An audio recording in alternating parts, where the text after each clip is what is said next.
पाठ 3 ढोंगी सियार। बहुत समय पहले की बात है। मिथिला के जंगल में एक सियार रहता था। वह बहुत आलसी था।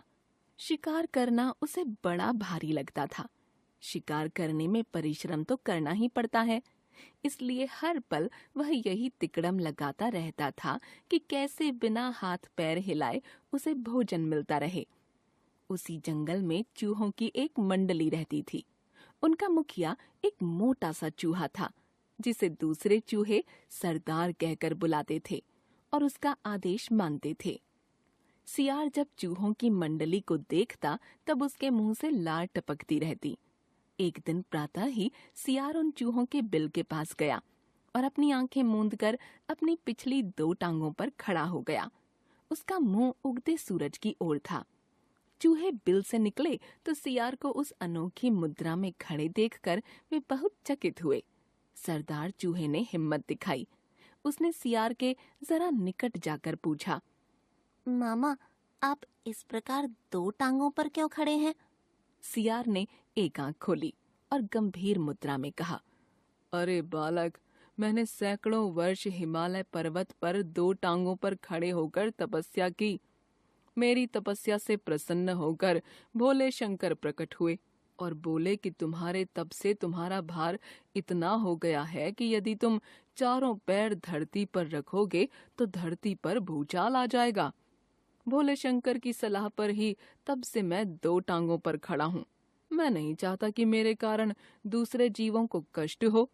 अब तक बिल से निकलकर सारे चूहे सियार के आसपास एकत्रित हो गए थे। उनमें से एक चूहे ने पूछा, हे तपस्वी मामा, आपने अपना मुंह सूरज की ओर क्यों कर रखा है? सियार ने उत्तर दिया, सूरज की आराधना के लिए। और आपका मुंह क्यों खुला है? दूसरे चूहे ने पूछा, हवा खाने के लिए।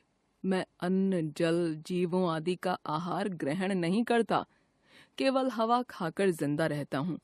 मेरे तप के प्रताप से हवा पेट में पहुंचकर भांति भांति के पकवानों में बदल जाती है। दार्शनिक मुद्रा में सियार बोला। सियार की बातों का चूहों पर जबरदस्त प्रभाव पड़ा और उनका सारा भय जाता रहा। वे सब के सब तपस्वी सियार के भक्त बन गए। अब सियार 2 टांगों पर खड़ा रहता और चूहे उसके चारों ओर बैठकर ढोलक, मंजीरे और चिमटे लेकर भजन कीर्तन करते।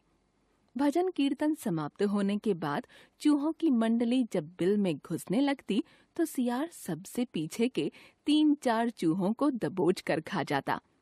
सुबह होते ही फिर सियार चूहों के बिल के पास आकर 2 टांगों पर खड़ा हो जाता और सूरज की आराधना का ढोंग करने लगता। यह क्रम कई दिनों तक चलता रहा।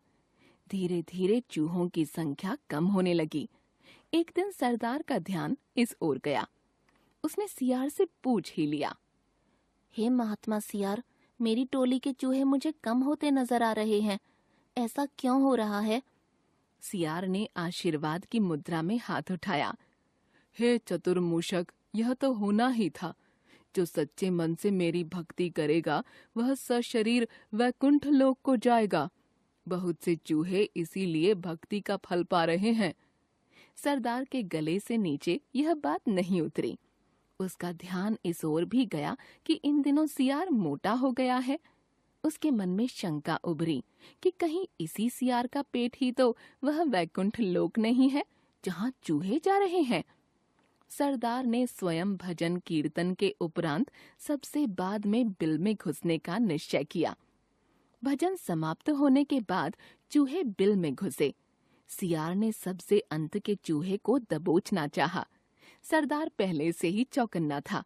वह दांव मारकर उस चूहे को सियार के पंजे से बचा गया।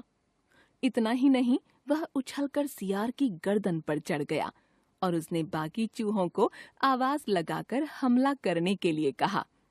सरदार ने अपने दांत सियार की गर्दन में गड़ा दिए।